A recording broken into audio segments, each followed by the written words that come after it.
From the opinion pages of the Wall Street Journal, this is Potomac Watch.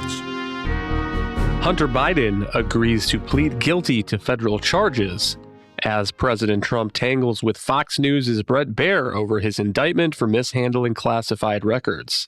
Welcome, I'm Kyle Peterson with the Wall Street Journal. We are joined today by my colleague, columnist Kim Strassel. Kim, breaking news this morning that the president's son is taking a plea deal, essentially. Can you give us the details of what exactly he is pleading guilty to? Sure. According to reports, and this is based off of a filing today from the prosecutors, Hunter is going to agree to plead guilty to 2 misdemeanor charges of his willful failure to pay federal income tax. This is related to his tax filings in 2017 and 2018. Just a little interesting thing about this, when DOJ decides to go after failure to pay income taxes, it has 2 choices. It can go after you on a misdemeanor basis, which is what they're doing here. In that case, they call it a willful failure to pay. That is separate from what would be counted as a felony charge, which is what they define as tax evasion. And it's unclear why they went down the misdemeanor road rather than the felony road. I'm sure we'll probably get some statistics coming out here, maybe even from Republicans, about the relative rate at which they charge these different crimes. But there's that. And then separately, he is going to be put into a diversion program relating to a gun charge. So what's going to happen is, what happened here, the history is that in 2018, he filled out what's known as a 4473 form. These are the forms you fill out as part of a background check to get cleared to buy a gun. They ask you a lot of questions like, have you ever been convicted of a felony? Are you a fugitive from justice? You have to admit if you've ever had a domestic abuse charge. Also, you have to admit if you use prohibited drugs. Hunter said that he did not use drugs on that form, when in fact now it's been well related that he had a serious addiction problem at that time. So they are going to charge him with a felony for this, but because he's entering a diversion program, it means that if he can stay clean, stay off drugs for 24 months, and if he promises to never buy a handgun again, that prosecution will essentially go away. It will never go on his record. Here's a piece of the statement from U.S. Attorney David Weiss. Hunter Biden received taxable income in excess of $1.5 million annually in calendar years 2017 and 2018. Despite owing in excess of $100,000 in federal income taxes each year, he did not pay the income tax due for either year. And then on the gun charge, from on or about October 12th, 2018 through October 23rd, 2018, Hunter Biden possessed a firearm despite knowing that he was an unlawful user of and addicted to a controlled substance. Hunter Biden's attorney says that the announcement of these 2 agreements between my client, Hunter Biden, and the United States Attorney's Office for the District of Delaware, it is my understanding that the 5-year investigation into Hunter is resolved. And then here is a White House spokesperson. The president and first lady love their son and support him as he continues to rebuild his life. We will have no further comment, unquote. And Kim, on the gun charge, so this is the exact language on the firearms transaction record form that gun buyers fill out. Item G, are you an unlawful user of or addicted to marijuana or any depressant, stimulant, narcotic, drug, or any other controlled substance?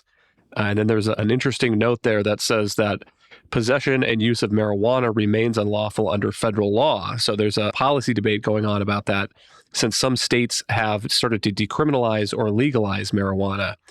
But Kim, what is your read of whether this is a kid gloves treatment of Hunter Biden? And one argument that I'm sure is going to come up as this political debate gets going is whether this gun charge is often charged at all or not. And my understanding is it's not. So there's a Washington Post analysis that says in the year of Hunter Biden's gun purchase, there were 478 referrals for lying on this firearm transactions form, and there were 298 cases filed.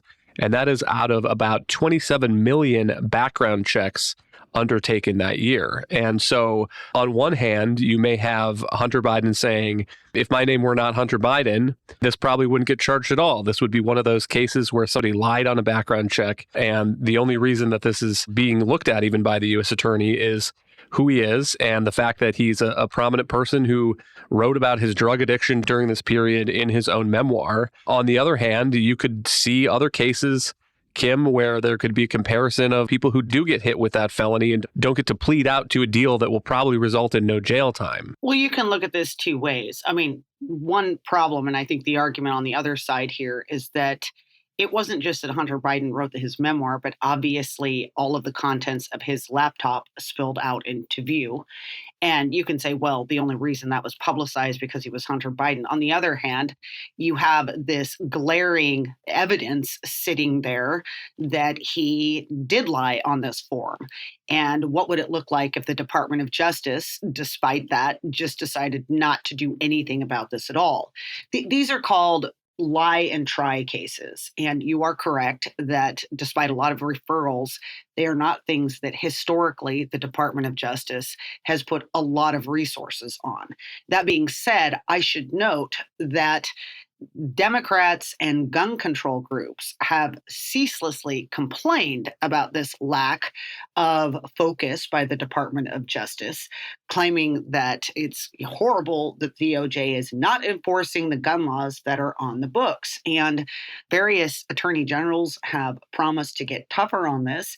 Jeff Sessions, back in early 2018 in a memo, promised that they were going to boost prosecutions. This has been something that has also mattered to Biden attorneys. And just, I was looking through, I found, in fact, a 2023 release from the U.S. Attorney for Oklahoma issued, and the headline of it was, "Federal prosecutors aggressively pursuing those who lie in connection with firearm transactions." And it listed several examples of that, including 5 guilty pleas that they had obtained, all of which dealt with not being truthful on this background form, and all of which in which the defendants faced up to 10 years in federal prison at their sentencing. Now, we'd have to go and look and see what they ultimately got. But these are cases that the Department of Justice, when they do pursue them, they appear to take them quite seriously. So you can expect that there's going to be a number of Republicans who are pointing some of this out. A couple other things that I think are worth dilating on. One of them is the length of this investigation, which I guess began in 2018. And you've seen some news stories where observers, people who are involved in the process of other cases are saying, I don't understand what is taking so long to get to a resolution in this case. And the other is, Kim, if this closes the investigation into Hunter Biden, what do we know about whether or how much prosecutors looked into the sources of that income to Hunter Biden? Because that's the other piece that Republicans are talking about a lot, is you had this income coming in from foreign companies, some kind of influence peddling. There's some Senate investigators who are doing work on that, where that money was going through these different companies that the Senate investigators are saying look like shell companies to members of the Biden family. And Kim, do we know how much or whether the Justice Department was looking into that kind of thing? No, we don't. And that's really unfortunate. And it's why I think you're going to see a lot of Republicans calling on that U.S. Attorney, David Weiss, to provide more details here. First of all, why did this case take nearly 5 years, given that what you got out of it was misdemeanor charges and a diversion program? I mean, that's really a stunningly long period of time. Also, what was the scope of this investigation? Were they looking at all of these different financial situations that Republicans at this point have now well documented? You kind of can't get around them, the way this money was dispersed, who it was coming from. And now we have this new upheaval over a document the FBI has in its possession, in which a trusted human source, apparently, according to reports, told the FBI in 2020 that he had had a conversation or had been told by a Ukrainian businessman that there have been bribes paid to both Hunter Biden and Joe Biden. We have no idea if this is true or not, but did Attorney Weiss actually look at these? What was the scope of this overall investigation? And then, Kyle, you've got one more aspect of this, which goes back to the question of whether or not this was equal justice, meaning we had a whistleblower come out in May, a guy named Gary Shapley. He has more than a dozen years at the IRS. He's a senior supervisory agent there. His team works on questions of international tax fraud. He claimed that he was tasked to the Biden investigation. A quote from him, he said, there were multiple steps that were slow walked, were just completely not done at the direction of the Department of Justice. He said that the case featured, quote, deviations from the normal process.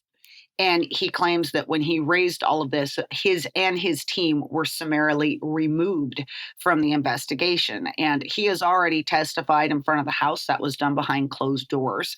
But expect that to be a big feature as well, too, because it isn't just him. It's various members of his team that have all said that they felt that this was not handled in a normal manner. Kim, what effect do you expect that the Hunter Biden plea deal will have in the 2024 race? And maybe the answer depends on whether an inspector general or someone finds that an IRS investigation was slow walked, or whether these Senate probes turn up any more information on these financial dealings. But at the very least, you have to think that President Biden is going to get this question again, because during 2024 and as recently as a few months ago, his line was that my son did nothing wrong. And let's listen to President Biden in May. This is an interview with MSNBC. Sir, there is something personal that's affecting you. Your son, while there's no ties to you, could be charged by your Department of Justice. How will that impact your presidency? First of all, my son's done nothing wrong. I trust him. I have faith in him.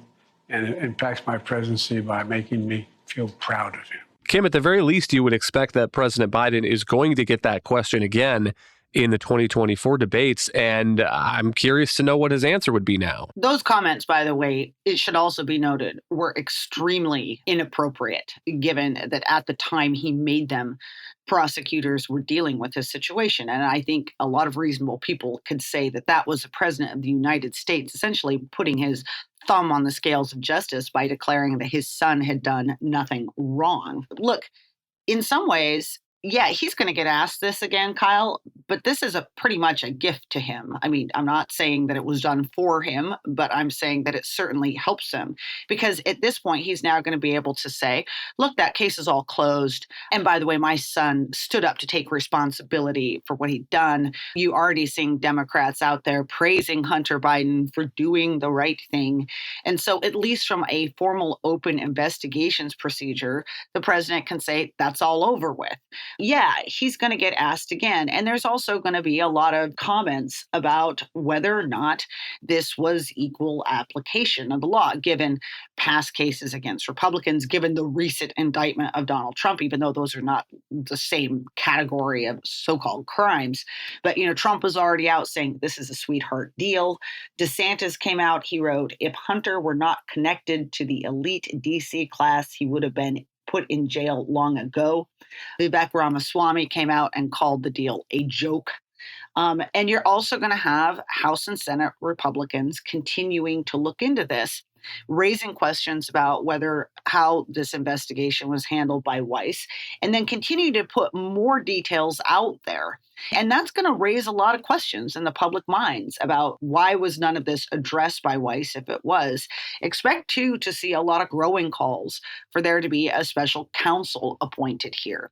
And I do think this puts Weiss in a tough spot, right? In that normally if you don't charge a crime, you don't say anything about it.